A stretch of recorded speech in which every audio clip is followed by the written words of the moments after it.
tes perawatan. Tidak pernah diperhatikan, Pak.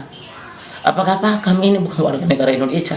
Pilu, ibu hamil ditandu warga hingga naik rakit sejauh 30 km di Seram Barat, gegara akses jalan buruk.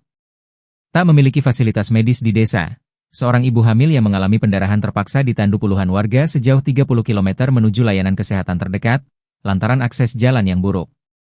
Warga bahu-membahu menandu seorang ibu hamil. Dari video amatir warga, terlihat warga mengantarkan ibu hamil dari Desa Watui, Kecamatan Elpa Putih, Kabupaten Seram Barat. Secara bergantian, warga harus membawa ibu hamil dalam kondisi pendarahan dengan berjalan kaki sejauh 30 km. Itu adalah jarak yang harus ditempuh untuk sampai ke rumah seorang bidan di salah satu desa pegunungan.